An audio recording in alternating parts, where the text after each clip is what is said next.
అందరికీ నమస్కారం అండి. స్వాగతం సుస్వాగతం మన ఛానల్కి.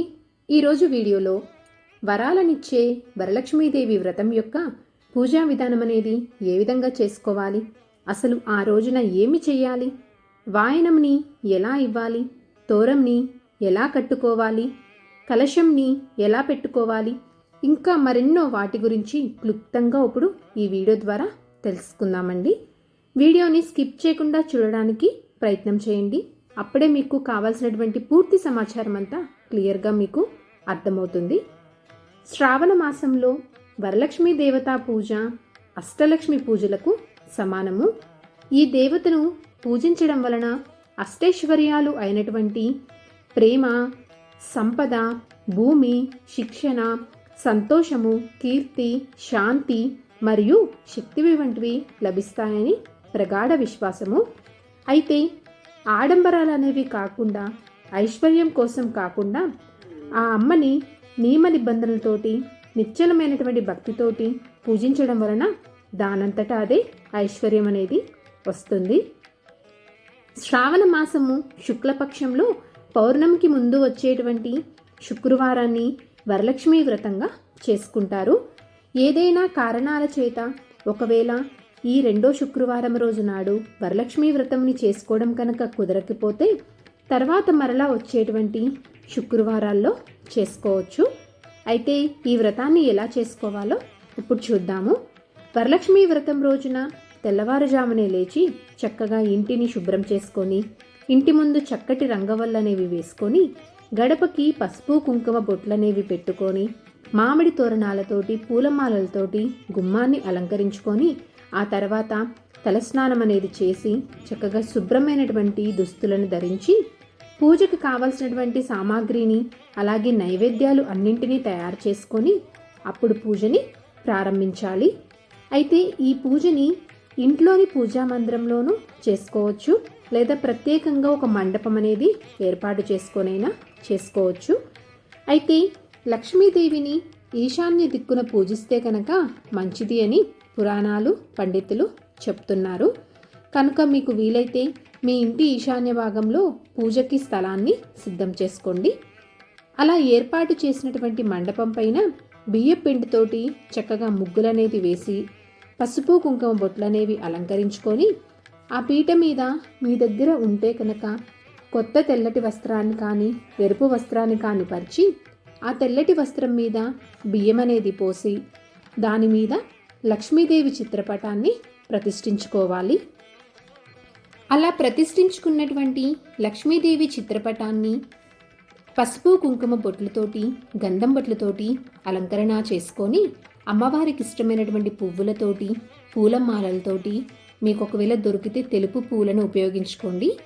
అలాగే మీకు తోచిన విధంగా ఆభరణాలతోటి అలంకరణ అనేది చేసుకోండి. పసుపు గణపతిని కూడా సిద్ధం చేసుకొని ఇప్పుడు కలశాన్ని ఏర్పాటు చేసుకోండి. అయితే కలశం కోసము ఎట్టి పరిస్థితిలోనూ స్టీల్ని మాత్రము వాడకూడదు. మీ దగ్గర అందుబాటులో ఉంటే కనుక రాగిని కానీ, ఇత్తడి కానీ, బంగారం కానీ, వెండి కానీ, మట్టిదైనా పర్లేదు కానీ స్టీల్ని మాత్రం ఉపయోగించకండి. ఏది వీలైతే దాన్ని తీసుకోవచ్చు.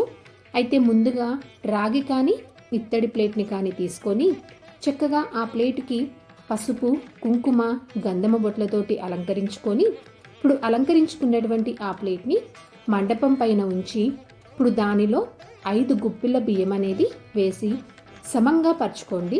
ఇప్పుడు అలా పరుచుకునేటువంటి బియ్యంలోకి కొంచెం పసుపు, కుంకుమ వేసి ఒక తమలపాకును కూడా పెట్టుకోండి. ఇప్పుడు ఇత్తడి లేదా రాగి చెంబుని తీసుకొని చక్కగా ఆ చెంబుకి పసుపు కుంకుమ బొట్లనేవి పెట్టి, ఒకవేళ మీ దగ్గర కనుక కాసు ఉంటే దారానికి పసుపు రాసి ఆ కాసుని దారానికి కట్టి అమ్మవారికి వేసుకోవచ్చు. ఒకవేళ ఈ సంవత్సరం మీకు కాసు తీసుకోవడం కుదరకపోయినా, లేదా మీకు అలా కాసు తీసుకునేటువంటి ఆనవాయితీ అనేది లేకపోయినా, మీరు మామూలుగా పసుపు కొమ్ముకైనా దారాన్ని కట్టి వేసుకోవచ్చు. ఇప్పుడు అలా రెడీ చేసుకుని పెట్టుకున్నటువంటి ఆ చెంబుని తమలపాకు మీద పెట్టి దానిలో సగం వరకు నీరు అనేది పోయాలి. నీరు పోసిన తర్వాత దానిలోకి కొంచెము పసుపు, కుంకుమ, గంధము, అక్షింతలు, పువ్వులు, ఒక నాణము, తమలపాకులు కానీ మామిడాకులు కానీ వేసుకోవచ్చు. పచ్చ కర్పూరము, పరిమళ భరితమైనటువంటి సుగంధ ద్రవ్యాలని వేయాలి.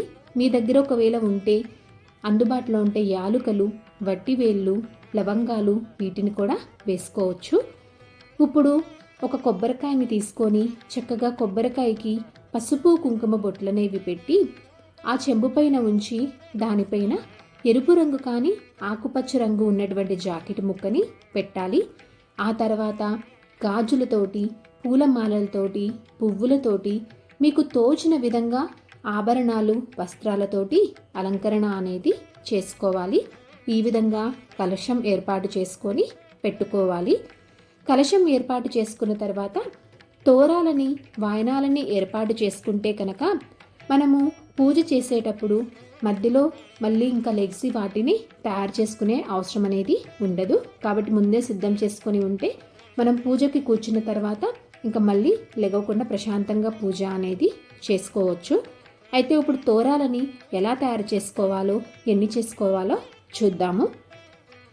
తెల్లటి దారం తీసుకొని 9 కానీ 5 పోగులు కానీ పోసుకొని, అలా పోసుకున్నటువంటి ఆ పోగులకి పసుపు అనేది రాసుకొని పువ్వులతో కానీ ఆకులతో కానీ ముడులు అనేవి వేసుకోవాలి. అవి కూడా మీరు ఒకవేళ 9 పోగులు పోసుకొని ఉంటే 9 ముడులు అనేవి వేసుకోవాలి. అంటే 9 సార్లు కట్టాలి. 5 పోగులు వేసుకుంటే కనుక 5 ముడులు అనేవి వేసుకోవాలి. ఇలా మొత్తము 3 తోరంలని సిద్ధం చేసుకోవాలి. ఇప్పుడు వాయనంని ఎలా సిద్ధం చేసుకోవాలి అంటే కనుక ఒక ఇత్తడి ప్లేట్ అనేది తీసుకొని దానిలోకి 1 కానీ లేదా 2 కానీ బ్లౌజ్ పీసెస్ని పెట్టుకొని ఆ బ్లౌజ్ పీసెస్ మీద 2 తమలపాకులు, పసుపు, కుంకుమ, వక్క, అలాగే పండ్లు, పూలు, 1 నాణము, ఆకుపచ్చ రంగు కానీ ఎరుపు రంగు కానీ గాజులనేవి 1/2 డజన్ కానీ లేదా డజన్నర కానీ పెట్టుకోవాలి. మీ వీలును బట్టి, మీ దగ్గర ఉన్న దాన్ని బట్టి. ఆ తర్వాత పచ్చి శనగలు, నానబెట్టుకొని ఉన్నటువంటి పచ్చి శనగలని, తోరంని కూడా పెట్టుకొని సిద్ధం చేసుకొని ఉంచుకోవాలి. ఇలా అన్నీ సిద్ధం చేసుకున్న తర్వాత ఇంకా ఇప్పుడు పూజని ప్రారంభించాలి.